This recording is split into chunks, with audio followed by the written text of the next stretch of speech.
रामकृष्ण हरी. कटेवरी हात विटेवरी उभा तोच जगाचा पोशिंदा. आणि याच पंढरीत याच भाविकांसाठी सागर डेव्हलपर्स घेऊन आले आहेत भव्य ओपन प्लॉट प्रकल्प, ते सुद्धा दर्शन रांगेच्या अगदी जवळ. इथे पाठीमागे आहे दर्शन बारी. नगरपालिका हद्दीतील नियोजित आराखड्यातील 50 फूट डीपी रोड. संपूर्ण प्रोजेक्टमध्ये अंतर्गत street lights, plot demarcation, plantation आणि प्रत्येक प्लॉटला स्वतंत्र नळ कनेक्शन. संपूर्ण प्रोजेक्टला तारेचे कंपाऊंड.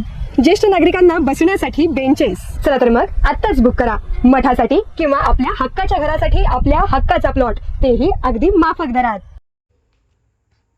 राज्यातील ज्येष्ठ नेते राष्ट्रवादी काँग्रेसचे शरद पवार गट सर्वेसर्वा शरद पवार यांना केंद्र सरकारने झेड+ सुरक्षा दिल्यानंतर नवा वाद उभा राहिला होता. विधानसभा निवडणुकांच्या तोंडावर ही सुरक्षा दिल्याने माझी हेरगिरी करण्याचा प्रयत्न आहे का, अशी शंका शरद पवार यांनी उपस्थित केली होती. तसेच ही केंद्रीय सुरक्षा शरद पवार यांनी नाकारल्याचेही सांगण्यात येत होते.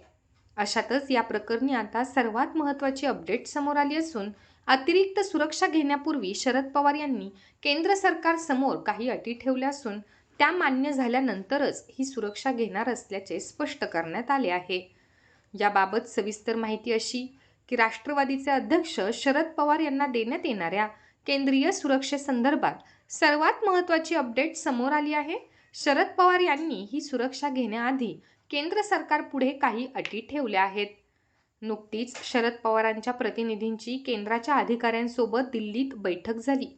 या बैठकीनंतर शरद पवार यांच्याकडून काही अटींचे पत्र केंद्र सरकारला पाठवण्यात आले आहे.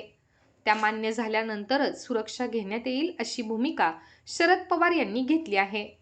दरम्यान 21 ऑगस्ट रोजी केंद्र सरकारने देशातील 3 प्रमुख नेत्यांच्या सुरक्षेमध्ये मोठी वाढ केली होती. केंद्रीय गृहमंत्री अमित शहा, सरसंघचालक मोहन भागवत आणि शरद पवार यांच्या नावाचा यामध्ये समावेश होता.